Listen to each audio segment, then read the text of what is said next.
근데 거기에 보면은 이 식이 있는데요. 이 식을 갖다 꼭 외우려고 하지 마세요. 이거 골치 아픈 식 아닙니까?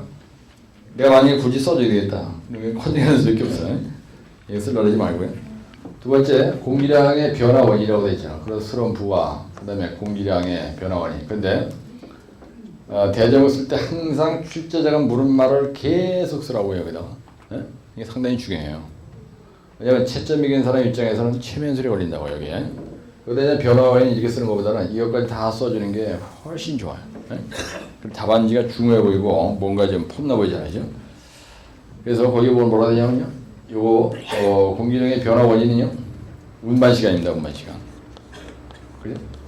운반 시간 지연이에요. 이 책에는 이렇게 표현되어 있지는 않지만 두 번째 뭐라고 되냐면요. 이 운반 시간이 지남에 따라서 수분이 증발되는 거예요. 이게 가장 큰 원인입니다. 그렇죠? 그 다음에 골재가 말이죠. 골재가 물을 계속 빨아먹고 있어요. 골재가 수분을 흡수합니다. 이렇게 되죠. 흡수 이렇게 되는 거예요. 그래서 이거 할 때 변화량이 이제 이거 여기다 집중을 하시라고요. 예, 이걸 집중을 하면은 여기에서 방지 대책의 답은요. 이 원인을 알면은 이거를 갖다가 잘하면 된다고 쓰는 게 답이에요. 그래서 항상 원인을 알면은 대책은 이걸 잘한다고 쓰는 모든 게 다 그래요. 그래서 변화량은 공기량의 변화, 공기량의 변화량 이렇게 쓰는 거예요. 여기다 얼마인지 모르지만 이렇게 쓰는 거예요. 이 숫자로 먼저 올라오지 말라는 얘기입니다. 그 다음에 스럼프 문제 속에 답이 있잖아요. 이제.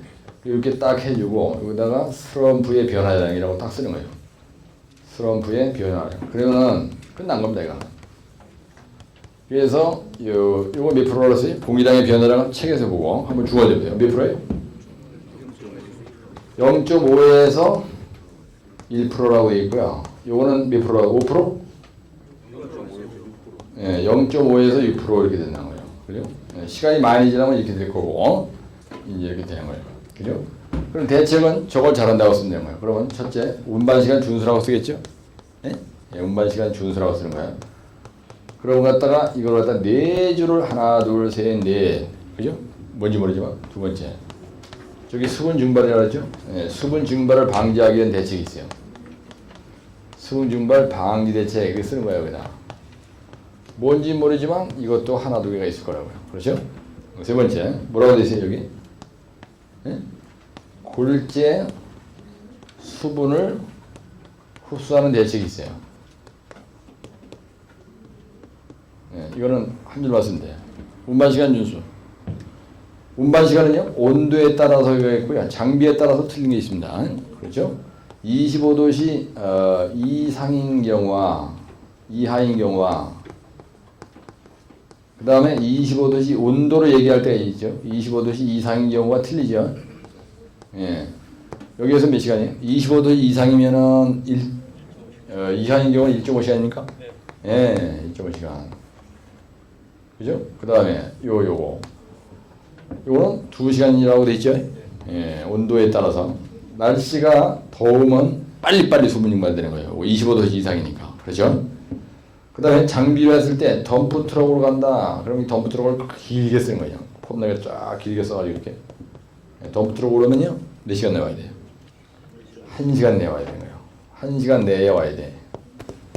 그 다음에 에지테이터 트럭. 그럼 에지테이터 트럭도 영어로 다 폼나게 쓰는 거예요. 모르면 그냥 우리말로 에지테이터 트럭 이렇게 쓰면 됩니다. 테이터 트럭 이렇게 쓰고 몇 시간 내에 와야 돼? 예, 1.5시간 내에 와야 된다. 도착한다 이렇게 쓰는 거예요. 도착. 그죠? 그 다음에 연 매기는 겁니다. 여기다 이렇게 써놓고요. 비비기서부터 타설 종료까지 시간 얘기하는 거예요. 종료까지의 시간을 의미한다. 운반 시간은 여기다 쓰는 거예요. 옆구리 비어 있으니까. 그렇죠? 그래 여기다 또 박스를 한번 딱 쳐주는 거야. 그럼 여기에 집중을 한다고요. 그러면 이 사람 확실히 하는구나. 그럼 이제 한번 씩 웃으면서 어떤 인간도 이 말 쓰는 놈이 없는데 써줬다 그러면 이 점수를 1점 딱 더 준다니까. 그 다음에 보세요. 수분 증발을 방지하기 위해서 어떻게 해야 돼요, 여러분들? 수분 증발을 방지하려면 어떻게 해야 돼요? 첫째, 운반 시간 준수입니다. 그죠? 예? 예, 운반 시간을 준수하면 되고요. 그 다음에 덤프트럭으로 할 때 어떻게 해요? 수분 증발을 방지하기 위해서 어떻게 합니까? 천막천을 뒤집어 씌우잖아요. 예, 천막천을 씌운다. 이렇게 써요. 쉽게 씌운다. 이렇게 쓰는 거예요. 골재 수분 흡수를 방지하기 위한 대책은 어떻게 해요? 예? 어떤 골재를 쓰면 골재 흡수가 적어져? 물이? 예? 그죠? 입비암마 단연유가 좋은 거죠. 예, 그러니까 비중이 좋은 강물의 강자갈을 쓰는 게 이게 스럼프가 공기량이 적어져요. 쓴다. 이렇게 쓰는 거예요. 그 다음에 골재 얘기니까 양입도의 골재를 쓴다. 이런 걸 쓰는 거예요. 그죠? 양입도의 골재를 쓴다. 이렇게. 결론. 그죠? 근데 여기서 보세요. 여러분들이 운반 시간 얘기하는데 그림을 그려야 돼. 그럼 운반 시간이 지하면 되잖아요. 그죠? 운반 시간이 지연돼요. 그러면 공기량의 손실이라고 쓰는 거예요. 그죠? 대책에다가.